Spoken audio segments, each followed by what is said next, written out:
Now we have delta H solution. And our hand warmer lab is going to be evolving around the delta H of solution idea, because you're going to be dissolving salts in water and trying to figure out which one creates the best hand warmer, produces the best heat, like heat packs kind of thing. That's going to be the concept behind the lab. The reaction to describe the molar heat of solution of a compound shows 1 mole of the compound dissolving in water. Now the dissolution process, remember that's that ion dipole force breaking up the salt that we went over in Unit 1, where the waters, like the waters would surround the oxygens, the negative side of the water will surround like the sodium, whereas the hydrogens will surround the chlorides. If you're dissolving sodium chloride, remember that. It's an ion dipole force, the dipole force from the water, the ion charge from the salt, whether it's the sodium ion or the chloride. But we'll be looking at a bunch of different salts, and when they break apart and they're pulled apart, they do sometimes release energy, sometimes they absorb energy. So there is, usually some kind of net energy change here in the dissolving process. I will tell you, just like diluting sulfuric acid too with water and having those, get surrounded by water is very exothermic. So when we were creating the 3 molar sulfuric for your last lab, we had to have the little tub out with cold water in it, submerging the volumetric in it, because just diluting it with water and having the water interact with the acid there, surrounding it and reforming its solution was very exothermic. It gets really, really hot. Same thing for sodium hydroxide. Sodium hydroxide, put that in water, it gets really, really hot as it's dissolving. So keep that in mind. Sodium chloride, not so much. Like that one's not much of a heat exchange one, but okay, so I want you to write out the reactions that show molar heat of solution for sodium chloride and for ammonium phosphate. Remember, we're talking about 1 mole of the substance dissolving. And these substances, if you're putting them into water, they're going to typically start out being a what? Solid. Good, solid. Also, if you're thinking about solubility rules here, sodium, group 1, always soluble. With chloride, chlorides are only insoluble with like silver, lead, mercury. And ammonium phosphate. Phosphates are typically insoluble, but the ammonium, always soluble, so it should dissolve into water, okay? So just reviewing a little bit of that solubility rule concept from Unit 1. And I'm going to try to keep spiraling that stuff back to you so you keep remembering it, okay? Has to be 1 mole, and then everything else, yes, can be changed. Mm-hmm. That is exactly right. 2 separate ones, yes. You're doing 1 each. So what do you get? Sodium chloride should be easy, right? It's dissolving, so it's going to break apart into its ions, okay? Now, it's not a reaction really, it's dissolving. So, no, we're not adding water. Water's not reacting with it. Remember, it's just breaking it apart, that ion dipole force. Okay, but there, usually is some sort of heat exchange. And for sodium chloride, it's very little, but for other ones, it can be higher. Like I said, the sodium hydroxide, woo, that stuff has to go in the cold water bath too as you're making it. The ammonium phosphate, though, has a different, ratio, right? Because the phosphate's a -3. So, remember to break that one apart correctly. You need 3 ammoniums for every 1 phosphate. So when you're writing out the ions over there, don't forget your 3 in front of your ammonium. These ones are pretty standard. You kind of did them for Unit 1 idea. Taking the salt, breaking it apart. Okay. The salt still only has 1 mole in front of it, so like right here, this is just 1 mole. So what are we balancing? So you're balancing the ions, because this one you have 3 of the ammoniums right here. So you have to put a 3 there as to, like, every time that one crystal breaks apart, you get 3 ammoniums, 1 phosphate. And if it doesn't break apart, you just write the changes.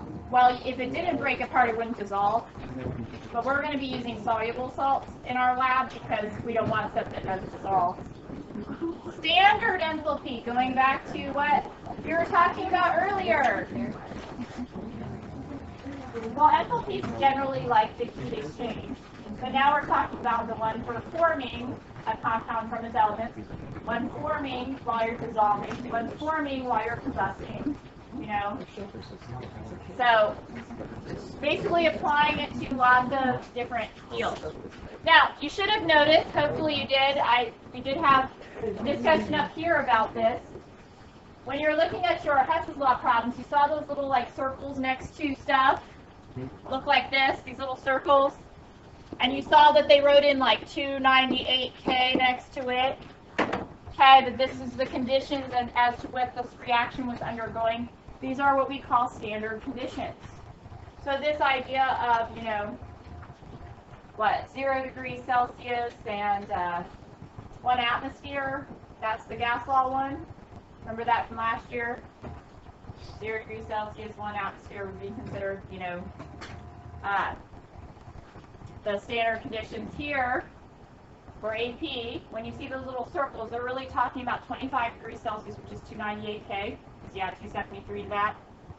And it is still talking about 1 atmosphere for gases and talking about 1 molar for solutions and so forth. So these are going to be the standard states.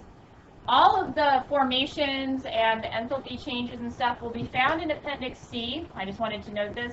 Appendix C you will need for the problem set. You will have to go and look stuff up there.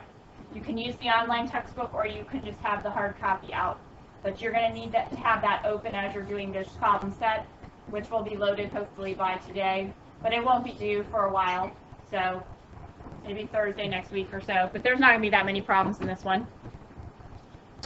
So, for a compound, we're talking standard states. If we're talking about a gas, the pressure is at 1 atmosphere. For a solution, the concentration is always considered 1 molar. And if you're talking about a liquid or solid, we're assuming that it is a pure substance. Okay? When you say water and you have an L next to it, that's pure water. That's not tap water, that's pure water. Okay?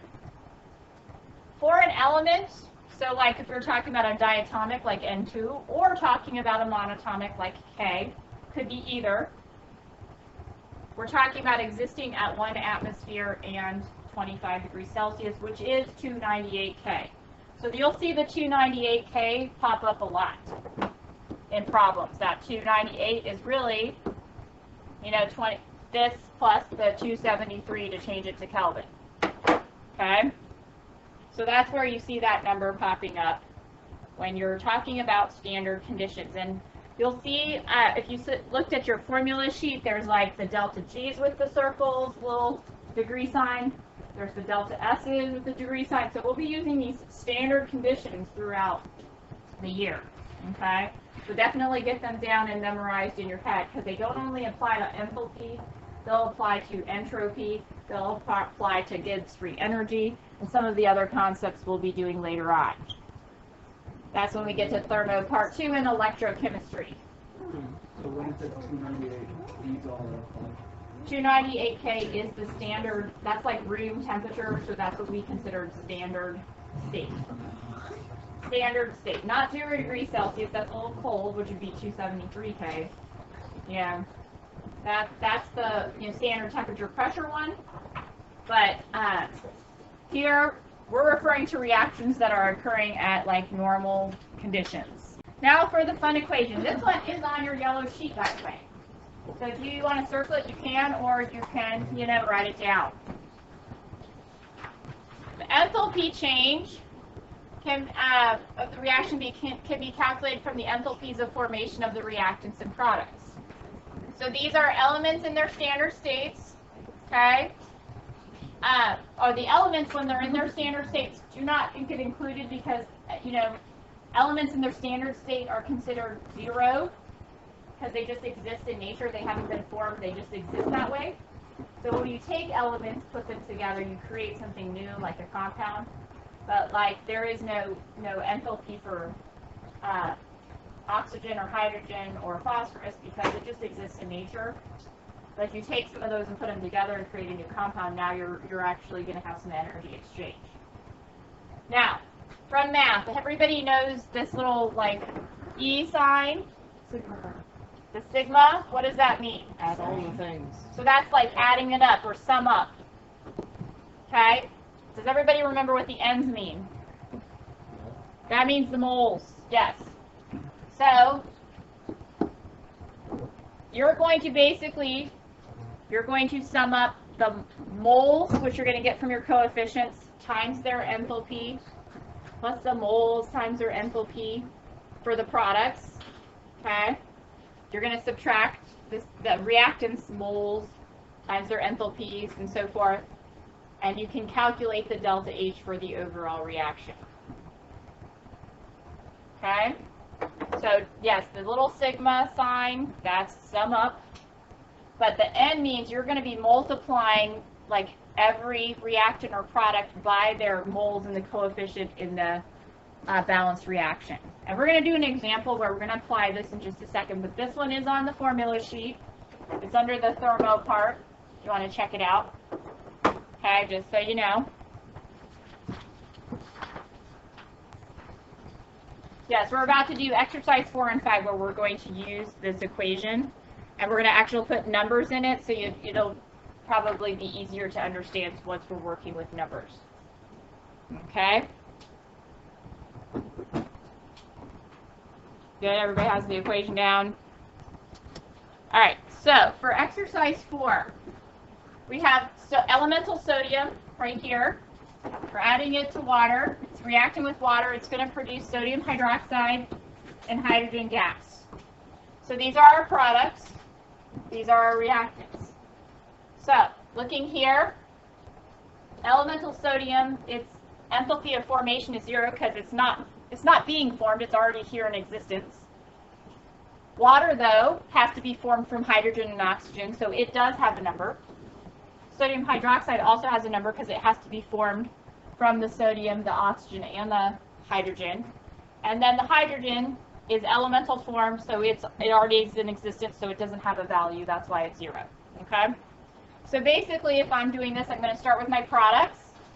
So if I'm doing the delta H, okay, start with my products. First product is right here. How many moles of it?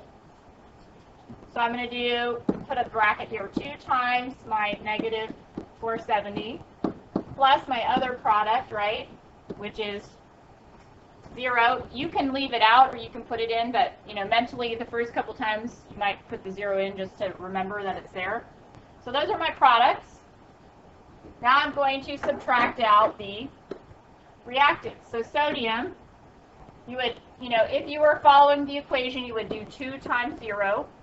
Because there's 2 moles, but there's 0 in the delta H formation, plus your 2 times your water value, which is negative 286. Then you just plug and chug with the calculator and get your answer. So really, this part doesn't mean anything, this part doesn't mean anything. So it's going to be really 2 times the negative 470 minus 2 times the negative 286. So let's go ahead and do that. So this is going to be negative 490 minus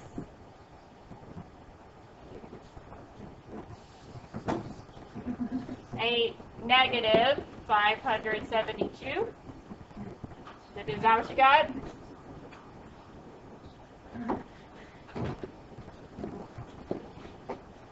Did you get that? 286, right?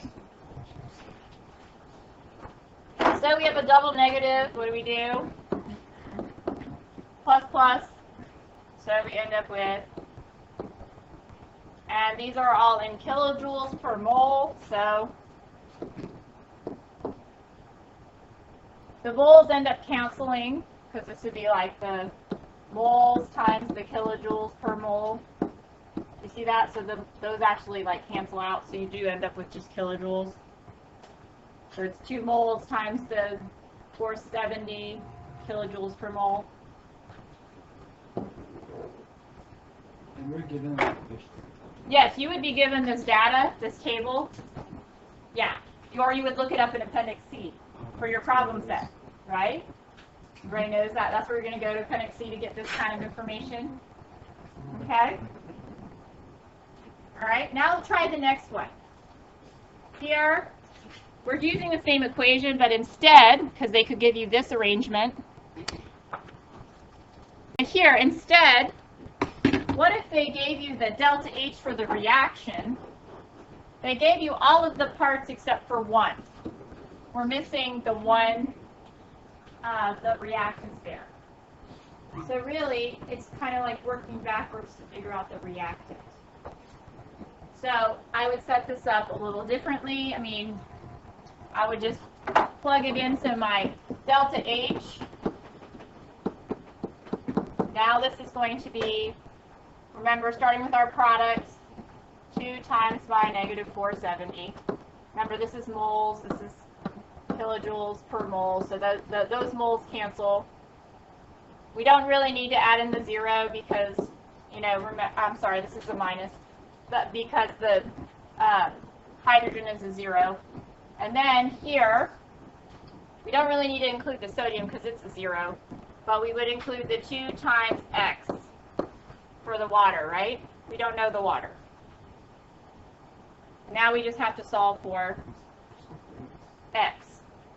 So they could give you the heat of the reaction and then 3 of the other ones, and you have to figure out the missing reactant or product. So they could give it to you like this too in a problem. You need to recognize what you have so you know what's missing and what to solve for. So in this case, this ends up being what? Negative 940. We know this. Minus 2x equals this. Then you just go to your algebra, right? So we're going to add this to both sides. So negative 2x equals whatever that is. 572. Is that what we got? Yep. And then when we divide both sides by negative 2, we end up with our negative 286 kilojoules, which is what we know is the value because it was on the previous problems table. No, yes. In this case, yes. Well, this would be kilojoules. This is kilojoules. So this is moles. And whatever's missing there would be, yes, kilojoules per mole. Kilojoules per mole. There we go. All right. Yes.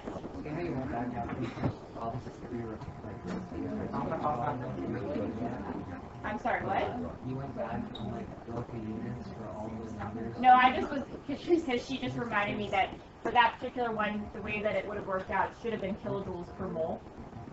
Because that was a formation number, and if you actually, like I went back and put the moles in, and oh yes, it would have divided and you would have had moles on the bottom. But you don't have to do it right.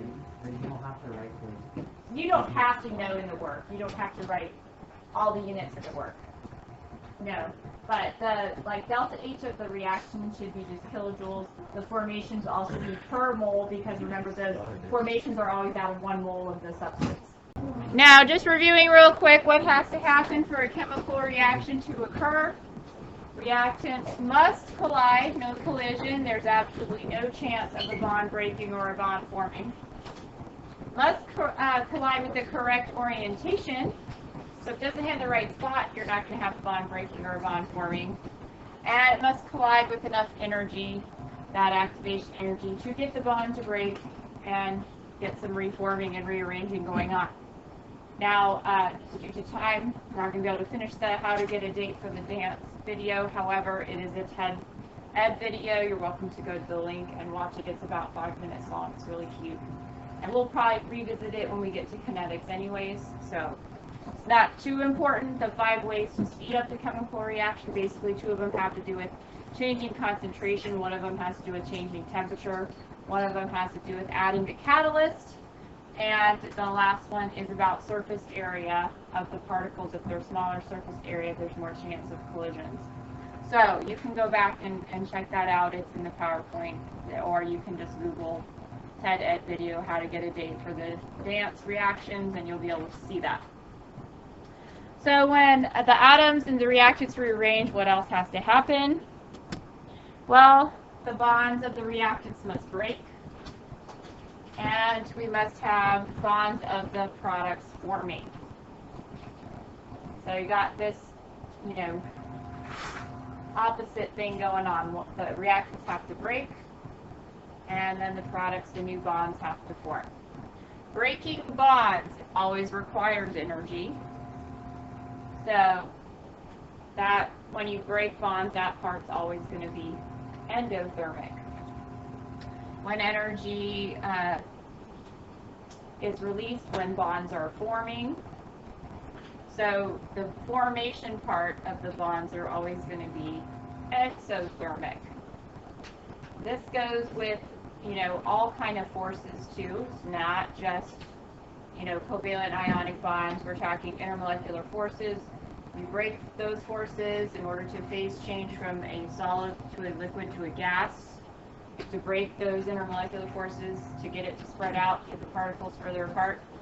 The same is true when you're forming those forces. There's energy being released. This could also be talking about the Coulombic attractions and the ionic bonds. So any kind of force here that needs to be broken is going to require energy. Any force that's reforming is going to release energy. Now what does this mean in terms of like our delta H? Well, it's the net overall that determines your delta H side. So it takes more energy to get those bonds broken. You need to put a lot of energy into it, and that amount is going to create an endothermic reaction overall. It's always going to be the products minus the reactants. So the energy of the products, if those energy is lower because some of the energy was released, you'll get that negative delta H. But if the energy of the products is higher, that means the energy had to be absorbed into those bonds when they reformed, and you're going to get this net overall where you're going to have a positive delta H. So really, it's about that subtraction again. The energy level of the products minus the energy level of the reactants as to what the overall net is going to be. What the overall reaction delta H will be, whether the entire thing is endo or the entire thing is exo. In terms of this, now we have a new formula. This one I don't believe is on your formula sheet. And this is pretty much one of the only ones where it kind of follows the opposite flow. All of the ones that you see on your formula sheet are going to say like the delta H of the products minus the delta H of the reactants, or the delta S of the products minus the delta S of the reactants. I think there's delta G of the products minus delta G of the reactants.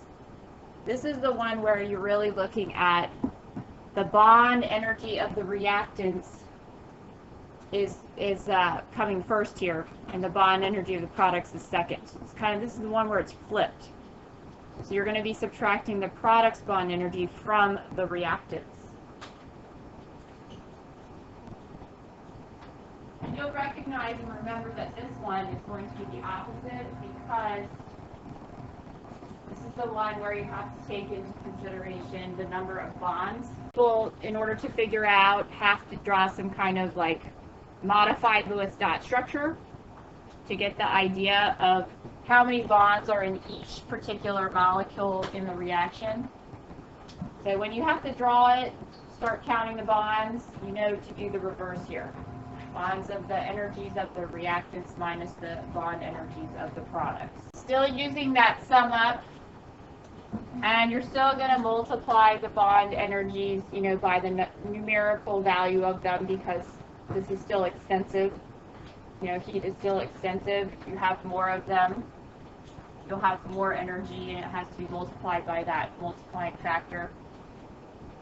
So now we're going to look at a really long example here on your notes. I know this one's going to be fun. So let's take a look. Yes, this one has a lot of bonds. On your paper, I modified the chart and made it smaller a bit, so you had the figures there. But a C to an H bond is worth 413 kilojoules. Okay? And F to an F bond is worth 154 kilojoules. Now we're going to talk about these values in comparison in a minute as to why some of their values are what they are. Okay?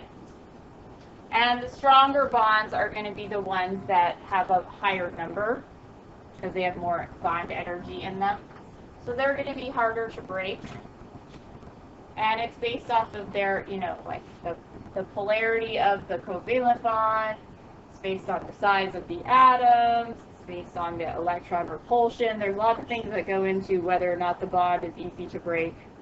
Longer bonds are typically easier to break than shorter bonds. And single bonds are usually longer than double and triples are really usually shorter bonds. So keep that in mind when we're talking about, you'll notice triple bond and double bond energies are usually higher than single bond energies.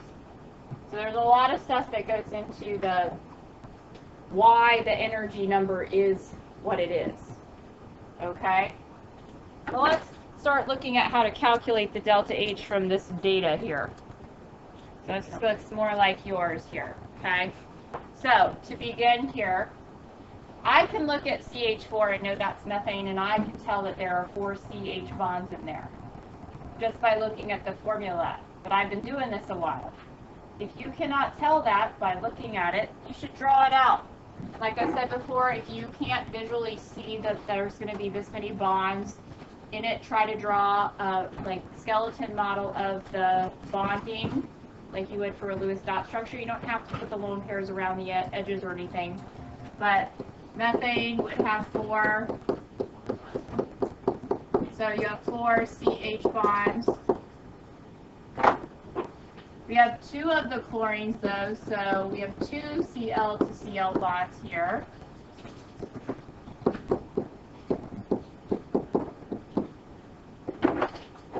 And our last one up here is 2 of the Fs. They're the same like chlorine.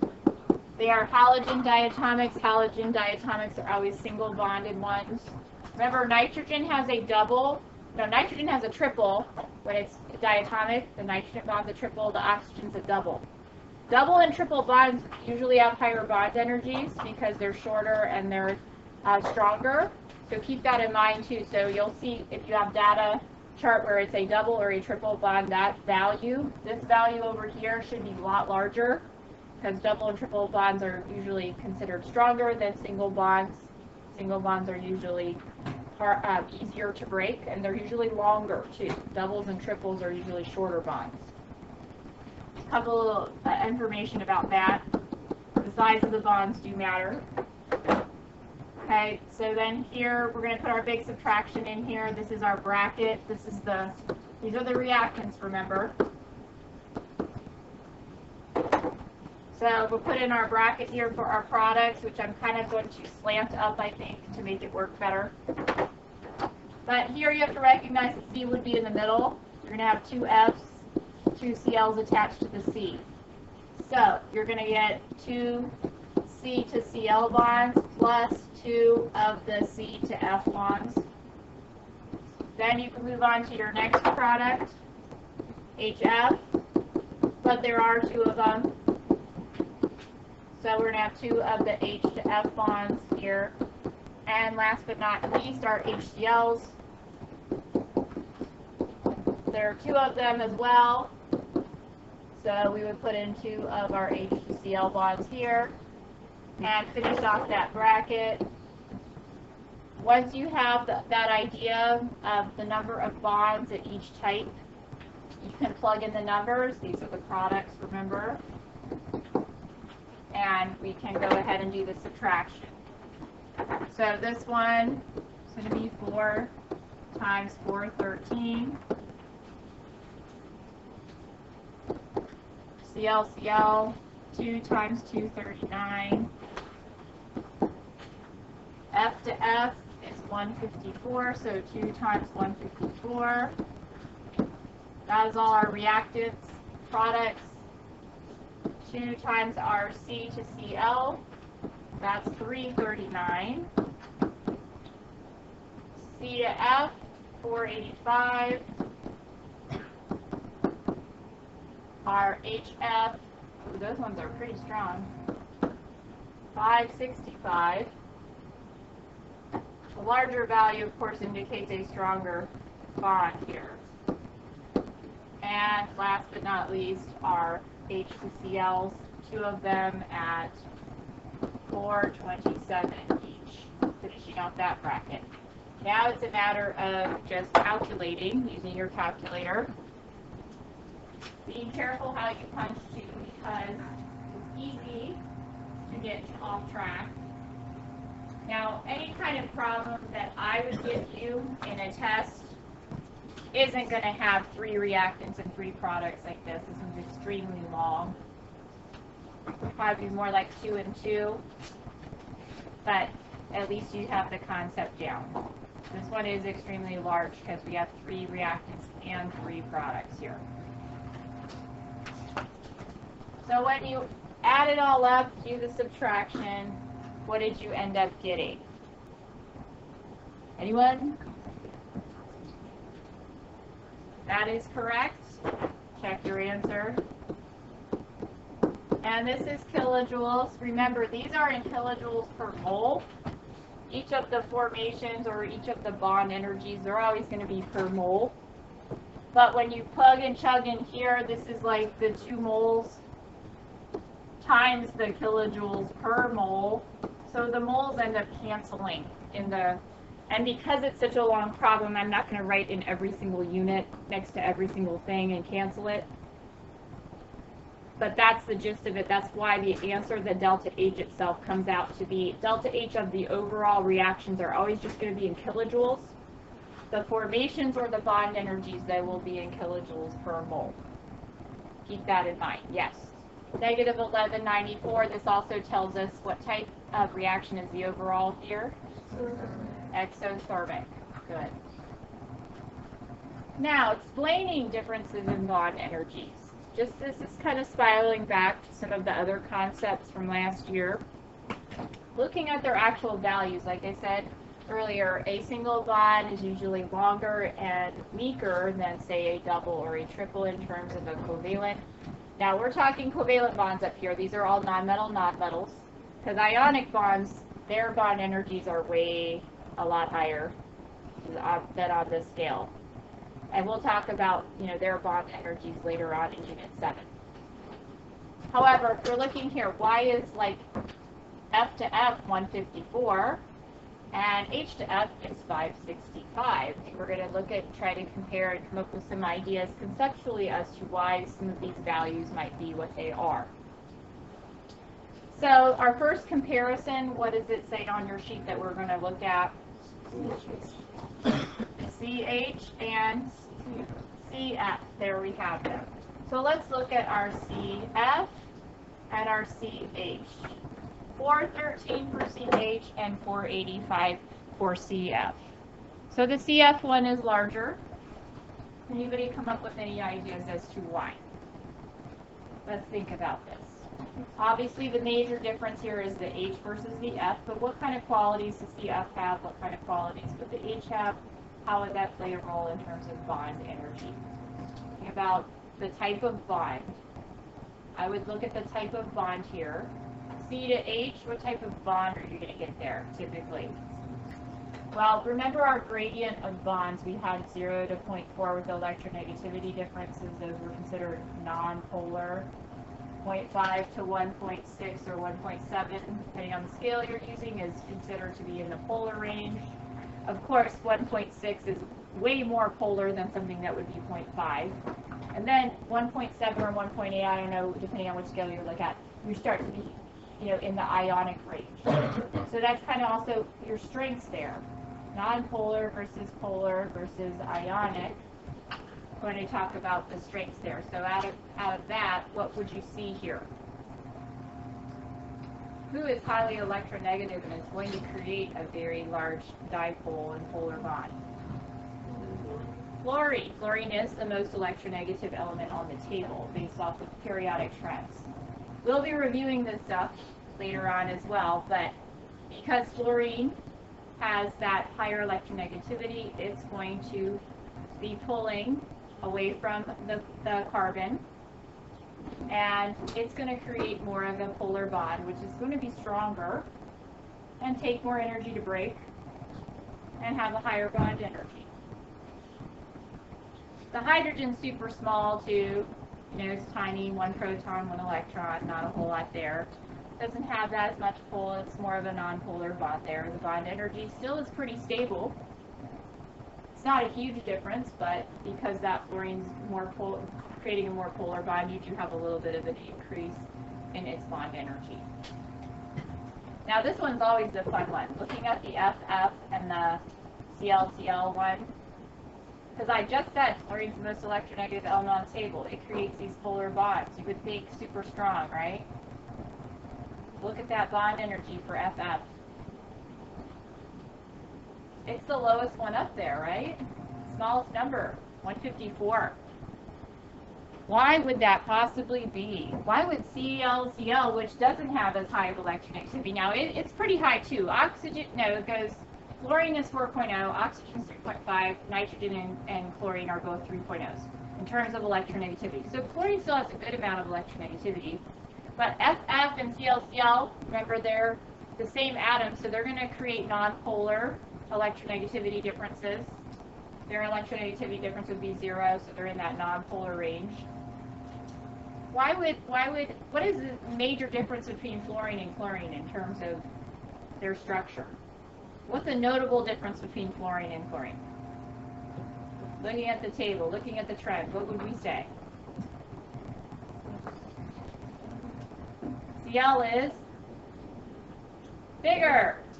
Fluorine is smaller. Okay, so let's think about this. Talk about smaller versus bigger. And I just said earlier too, well, the bigger ones create a longer bond, so those ones should be easier to break, right? Still not making sense. Fluorine is a very, F2, this molecule is a very notable exception. This is not normal, where you would think something is strong, something is small, creating a very short distance bond would have such a low bond energy. So this is one of the exceptions that I'm pointing out to you. It doesn't follow the normal trend of what you would think. Actually, what happens here? Chlorine is bigger. Chlorine has more protons, so it has more effective nuclear charge to balance out the electron clouds. The electron clouds, though, have more space for those electrons because they're not as close and narrow in. The fluorines are smaller, so they're right up next to each other. There are 7 valence electrons on each of the fluorines fighting for space. So what happens when electrons come in contact with other electrons? They have a tendency to repel. So the fluorines, because they're so small and there's not a lot of space, they have more electron repulsion than the chlorines do. Simply because they don't have as many protons and they don't have as much space to be in. So that creates electron repulsion. So is your bond going to be as strong if you have things repelling each other? No, your bond is not going to be as strong. The chlorines have more space. They have more protons because they have 17 each. So they are balancing out those electron repulsions a little bit better. And that's why the bond energy is a little bit higher for chlorine. But you'll also see that bromine and iodine, if you look at those two diatomic ones, fluorine is the highest out of the group, then bromine and iodine start to decrease in their bond energies, just simply because they get so large, their length is bigger, and they're easier to break. So fluorine is a weird exception in this case, just because it's so small and it has jamming and so electronegative. They're all fighting for that space that you get so much electron repulsion in there that it weakens the bond and creates a lower bond energy. Notable exception. What was the next one on there? CCl, CF, and then CL. Well, as we were just talking about these two, okay, so this one we note as the exception. It's that weird exception. So thinking about the size and the electron repulsions there. But we're looking at CCl, CF, right? Or CF, right here. CCl and CF. These ones kind of follow what you would normally think. Fluorine is smaller, creating a smaller length bond, more electronegative, creating a more polar bond. So its bond energy should be higher because it's going to be stronger. Fluorine's bigger, the bond length will be bigger, the less polar, not as strong, so your bond energy would be a little bit smaller there. That one follows the normal general rule that you would think would be reasonable. And kind of the HF and the HCl follows that same idea, right? HF, isn't that the last one right there? HF is super high. Let me tell you why. HF, the electronegativity difference is like, H is 2.1, I think, and 4 is fluorine, so its electronegativity difference is like 1.9. So it's technically in like the ionic range. So it almost fully transfers that electron over and almost creates ions in the process. So that's why it's considerably higher than the other ones on here. But really what we're sticking with between these two, again, is F is smaller, creating a more polar bond. It's going to be stronger, smaller distance. HCl, bigger, Cl isn't as electronegative, and the bond length will be longer, so it'll be easier to break. But it still has an incredible electronegativity difference as well, creating a polar bond. So it's in the 400s. It's not like it's super weak, So keep that in mind. And this is kind of a good review of periodic trends, good review of atomic size, and these things, and you can start thinking about them conceptually as how they apply to other situations when you're looking at problems.